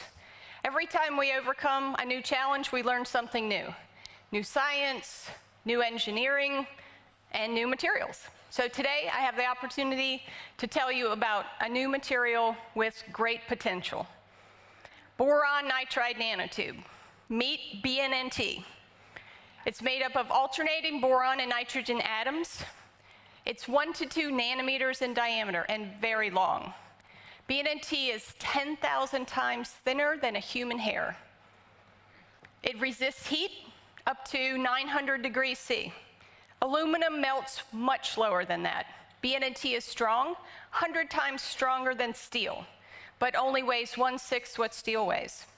BNNT is an insulator, so it doesn't conduct electricity. And it absorbs neutrons very well, so good for radiation protection. Even though people have been working on BNNT since 1994, it's been very difficult to make very pure, high quality, highly crystalline materials until we discovered a method in our laboratory that uses high pressure and high temperature. So how about we make some BNNTs? So what do we need to make BNNTs? We need a high pressure chamber, we need nitrogen gas, we need boron target, we use a boron rod. We need a high-powered laser, maybe one that cuts through steel that they use in industry. That works very well. You have a boron rod. Laser beam comes in, 4,000 degrees C, white hot. Melts the boron, forms molten boron. Reacts with the nitrogen, forms BNNTs. We catch the BNNTs on a wire. Sometimes we catch them on a mesh. Let's open the chamber. Oh my, they're white. Nanotubes usually aren't white. They're cotton-like, they're fluffy, they look like pulp from textile industry.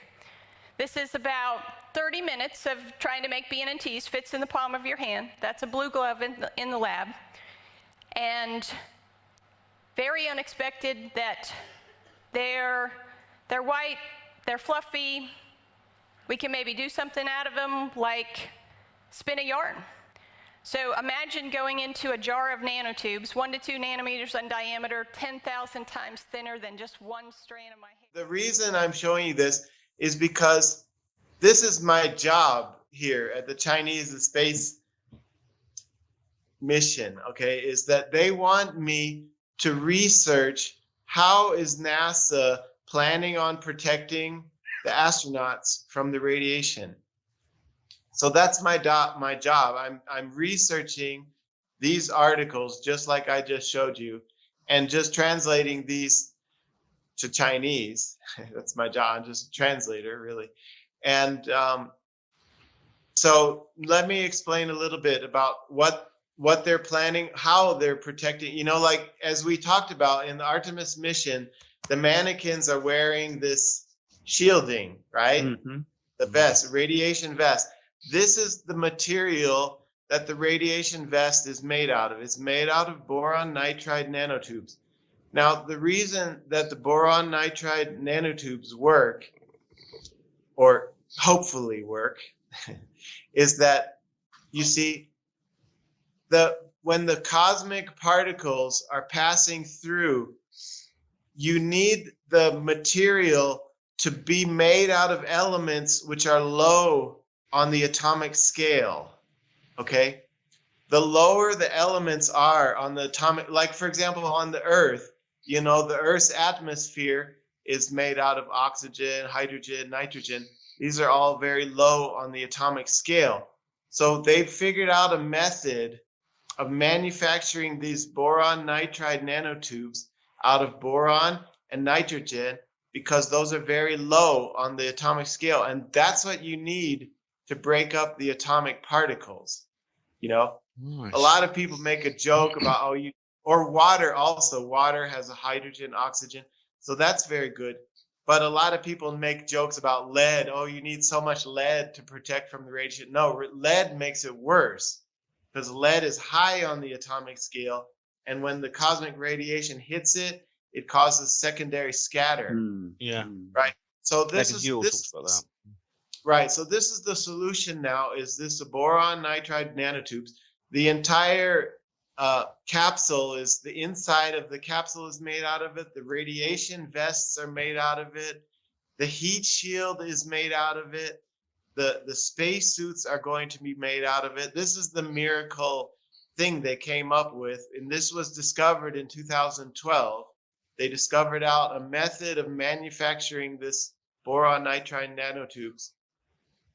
So basically, that's my job now. Is I'm trying to research how that, because China wants to do this as well. You know, China's, you know, this is the one secret NASA hasn't told China is how they're manufacturing these boron nitride nanotubes.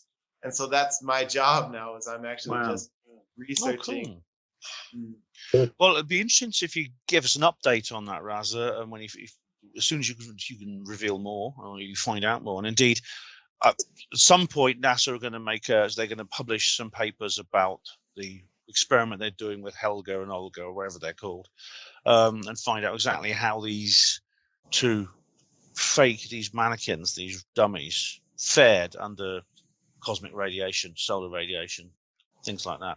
Well, guys, it's been a good show. We have to come to the end of it now, but I want to say a big thank you to everyone who's taken part in this program. Jara White, of course. Jara, are you still got your website and your YouTube channel? Yes, I got moonfaker.com, and my YouTube channel is White Jara. Right.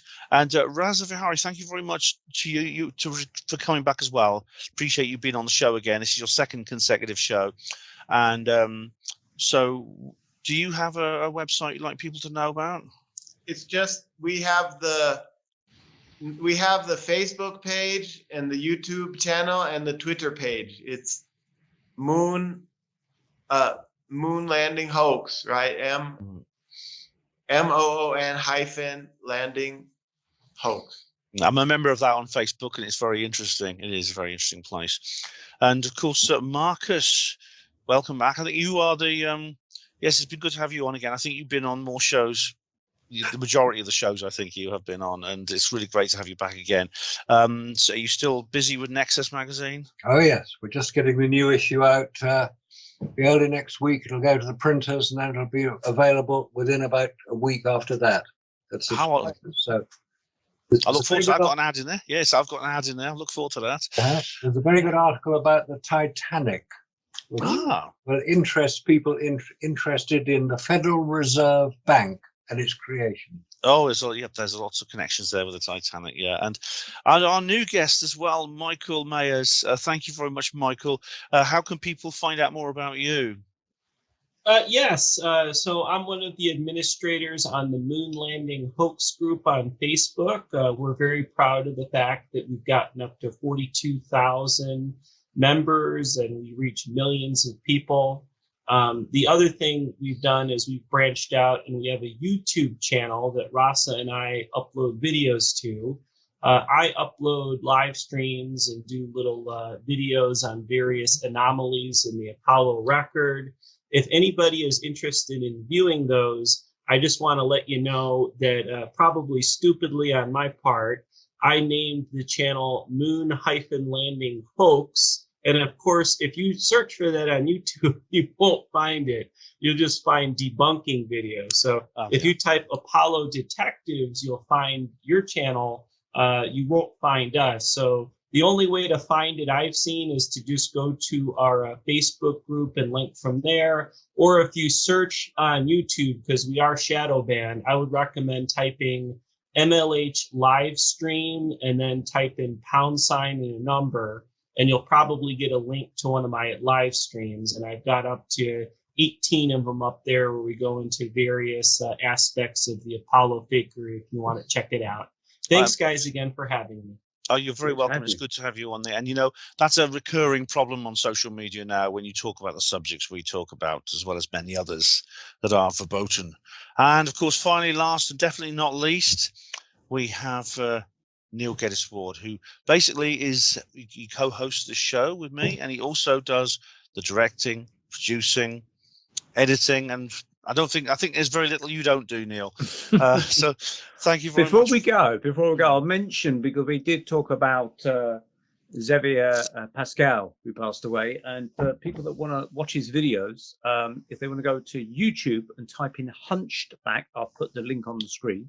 Hunchback, you can watch all his videos there on YouTube. For some reason, they're not banned as such. They are there, but they're coming under that elusive name of Hunchback. He doesn't sort of mention Apollo in the title, which is very interesting. And then also, he's got his website still up, thankfully. Well, last time I looked, it was still up, which was called Angel Fire. Angelfire.com. Thank you, Marcus. Angelfire.com. That makes me feel old.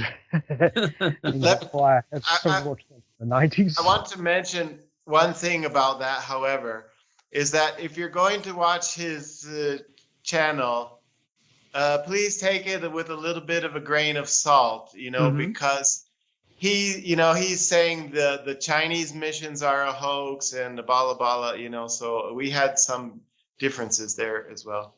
Okay, well, bear that in mind. Yeah, I mean, each person has to make up their own mind at the end of the day, what they believe, I guess, and things like that. But certainly some very interesting stuff on the Apollo computers and the landers and that sort of stuff. So it's worth checking out there. But yeah, thank you. It's been a great show. Very interesting discussion. Thank you for joining us, everybody. Yes, I have one last thing I would like to go ahead. Yeah, go ahead. Go ahead, Jara. I just have one last thing I'd like to say. I'm under instructions not to say about this, content-wise anyways, but I'll just give you a little something. Hopefully by the next radio show we do here, or the next Apollo Detectives we do together, I should say, I shall be a published fiction author. I have a book submitted, and hopefully it should be out by the time we're back on this show. I am waiting the feedback in the next few months, and hopefully they take it. We'll see what happens. Excellent. I look forward to reading it, Jara. No worries. Remind me to send you a copy. We'll talk about that in the next show, hopefully. Yeah, that's excellent. excellent. The front cover or something. As Yes, a if it's published, of course. Yes, we'll see what happens. Good luck with that. I mean, I'm a writer of allegorical fiction myself, and so I'm very interested to read that. I'd like to thank everyone. It's been a really another good show. It's our 11th Apollo Detectives, and you can see all the others by going to Neil's channel or going to my channel. That's Ben the JR Porter or Neil Peel. Is it still Neil Peel? Neil Peel. Yeah. Yeah, and you can watch the whole thing through. If you want a bit of extra sort of talking head nonsense, you can watch my edition. But the actual content of the show itself is the same on both channels. So check those out. My name is Ben Emlyn Jones. We are the Apollo Detectives. Expect us. Thank you very much. Good night. Good morning. Good night. Good evening.